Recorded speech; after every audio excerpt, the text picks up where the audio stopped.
Shabbat Shalom. So we're still in the middle of the period of the counting of the Omer. And I think I mentioned in a previous week that the Kabbalistic elaboration of the counting of the Omer is based on the 10 Sfirot, or actually 7 of the 10 Sfirot. You remember the Sfirot diagram that we were looking at last time. This is a fancy and colorful one that I like very, very much. Just to review quickly that the Tree of Life, as it's sometimes called, is a diagram or a schematic of what the Jewish mystics felt that the flow of divine life within God looked like.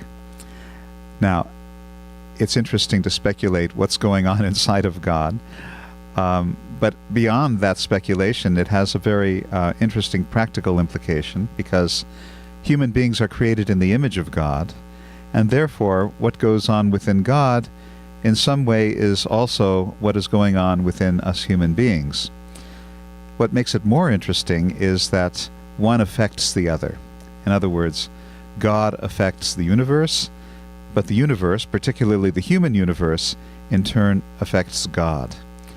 So this is what makes the counting of the Sfirot Kabbalistically so significant, is that by placing ourselves in these various aspects of the Tree of Life, we not only influence ourselves, our own inner life, our own approach to life, but we also have an impact on God and the universe as a whole.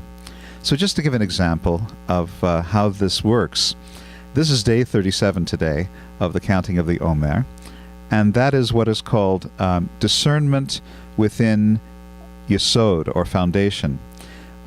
Discernment being this sphera here, and Yesod being this sphera here.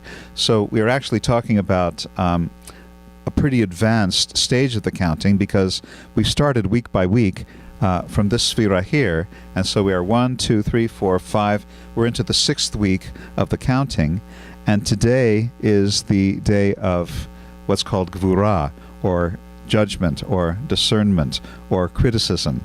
It's the side of the Tree of Life which is responsible for limitation, imposing boundaries, saying no, saying thus far and no further, whereas the opposite side of the Tree of Life is the yes side, we could say. It's the creative side, it's the effusive side, it's the side of love and compassion and mercy. Now, if you have too much of one or too much of the other, you have a situation that is out of balance.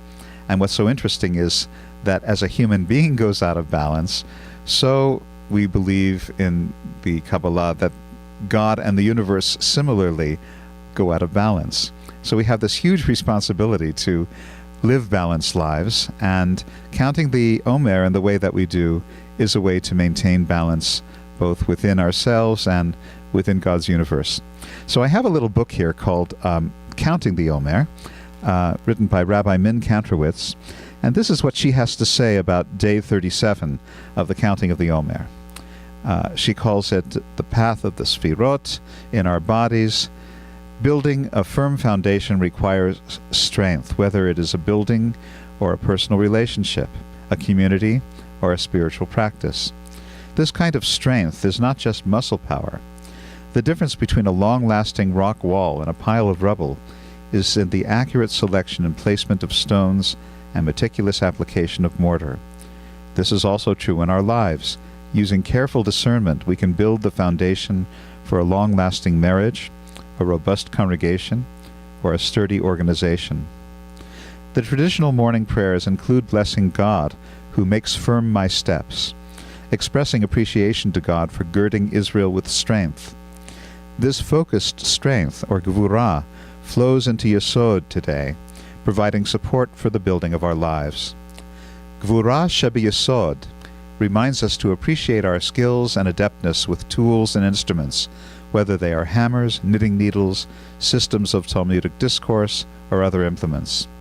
We have used focused strength, Gvura, to develop these abilities. When applied, they help us build strong foundations for our lives. And so, this is a worthy meditation for the counting of the Omer today, this book, and actually other books like them, are filled with similar kinds of meditations and insights for this period of the year. So I want to wish you a day, a week, a counting of the Omer period of rebalancing and maintaining balance and creating only good influences for yourself, your family, your community, the people Israel, and the world. Shabbat Shalom.